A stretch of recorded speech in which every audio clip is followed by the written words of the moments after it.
माही सिंह और आप देख रहे हैं नेक्स्ट नाइन न्यूज। झारखंड विधानसभा चुनाव को लेकर नामांकन के आखिर कुछ ही दिन बचे हैं। बीजेपी अब तक पहली लिस्ट में 66 प्रत्याशियों पर औपचारिक मुहर भी लगा चुकी है। वहीं झारखंड मुक्ति मोर्चा ने 35 प्रत्याशियों की पहली लिस्ट जारी कर दी है। जाहिर है कि बागियों के खुद को जिताऊ साबित करने के भी 3 दिन ही बच गए।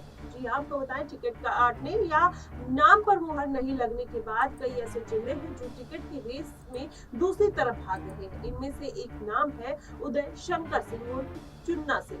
आपको बता दें, चुन्ना सिंह ने मंगलवार को देर शाम जेजेएम की सदस्यता ले ली और हेमंत सोरेन की मौजूदगी में सदस्यता ग्रहण करने के साथ चुन्ना ने सारठ विधानसभा सीट पर दावा मजबूत कर लिया और इसके बाद जेजेएम की पहली लिस्ट में सारठ सीट से उन्हें टिकट भी दे दिया गया। वहीं देखा जाए तो दुमका लोकसभा के अंतर्गत सारठ विधानसभा सीट आती है और पिछड़ी जाति बहुल इस सीट से उदय शंकर सिंह उर्फ चुन्ना सिंह 1985 में लगातार चुनाव जीते हुए थे। हालांकि उसके बाद वो सियासी जमीन खो चुके हैं। चुन्ना सिंह जेजेएम को जीत की गारंटी देने के मकसद से एक बार फिर से पार ठोक रहे हैं। सबसे पहले 1980 में कांग्रेस के टिकट पर चुनाव उन्होंने लड़ा था और हार गए थे और फिर 1985 में इसी सीट से निर्दलीय लड़े और जीत हो गई। वहीं 1990 और 1995 के चुनाव में कांग्रेस से चुनाव लड़ा और जीत हासिल कर ली। वहीं साल 2000 के चुनाव में चुन्ना सिंह ने बीजेपी से चुनाव लड़ा पर हार गए। वहीं 2005 में विधानसभा चुनाव में आरजेडी से पहली बार चुनाव लड़ा और जीत हासिल हो गई और साल 2009 में कांग्रेस से फिर चुनावी मैदान में उतरे और हार हो गई।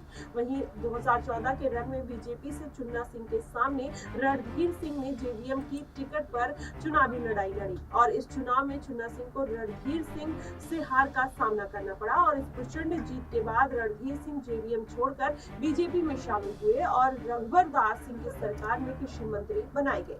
वहीं आपको बता दें, 2019 का चुनाव रणधीर सिंह ने बीजेपी से लड़ा तो चुन्ना सिंह जेवीएम की टिकट पर चुनाव लड़े थे और चुन्ना सिंह की तभी हार हुई थी। वहीं 2024 में एक बार फिर रणधीर सिंह और चुन्ना सिंह आमने सामने हो सकते हैं। अगर देखा जाए तो बीजेपी में रणधीर सिंह पर विश्वास अब जताया जा रहा है, जबकि जेवीएम में और जेएमएम में शामिल हुए चुन्ना सिंह पिछली 2 बार से हार का बदला लेने के लिए अब इस बार उसी मकसद के साथ उतरते हुए नजर आ रहे हैं। लेकिन उसमें चुन्ना सिंह को कामयाबी मिलेगी या नहीं, कहीं ना कहीं देखना दिलचस्प होगा। लेकिन जिस तरीके से बागी विधायक अब भारतीय जनता पार्टी का दामन छोड़कर हेमंत सोरेन का साथ पकड़ते हुए नजर आ रहे हैं, माना यह जा रहा है कि यहाँ पर बड़ी हार का सामना हो सकता है करना पड़ जाए। अब भारतीय जनता पार्टी किस तरीके की रणनीति बनाएगी, ये भी देखना बेहद दिलचस्प होगा। फिलहाल झारखंड की राजनीति को लेकर आपका क्या कुछ कहना है, कमेंट बॉक्स में जरूर बताइएगा। फिलहाल के लिए हो सकता है देश और दुनिया की तमाम खबरों के लिए हमारे साथ बने रहिएगा।